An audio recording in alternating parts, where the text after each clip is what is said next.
Mesdames, Messieurs, l'actualité est au rendez-vous sur Business 24 Africa. Merci de nous rejoindre.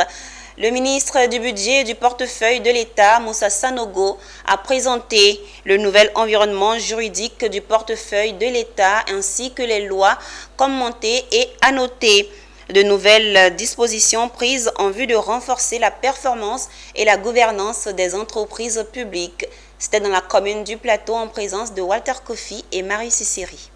C'est une refonte complète de la législation encadrant les sociétés d'État que le ministre du Budget et du Portefeuille de l'État, Moussa Sanogo, a présenté. Des réformes qui succèdent à des textes qui, pendant 23 ans, ont été la boussole des entreprises en Côte d'Ivoire.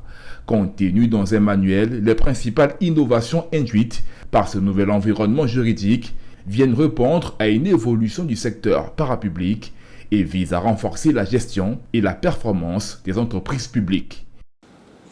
Oui, ces réformes ont, je l'ai dit tantôt, une finalité, c'est de favoriser une gouvernance optimale des entreprises publiques. Il importe quand même de relever que dans le processus participatif qui a encadré la rédaction et la validation des nouvelles lois régissant les entreprises publiques, des débats se sont faits jour.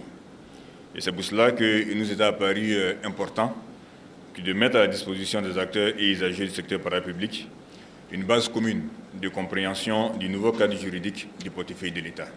Venus en grand nombre, les présidents des conseils d'administration, directeurs généraux et responsables juridiques des entreprises publiques voient en ces nouvelles dispositions une attention particulière qui leur est portée par le gouvernement. L'une des lois précédentes avait 36 articles.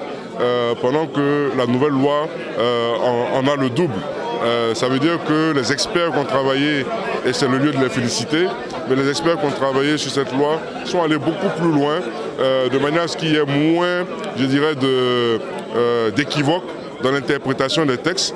Il faut dire que les réformes entreprises ont permis d'améliorer considérablement la performance et la gouvernance des entités du portefeuille de l'État qui ont généré au titre de l'année 2022, un montant de 31 milliards de francs CFA de dividendes et des recettes de privatisation chiffrées à 141 milliards de francs CFA.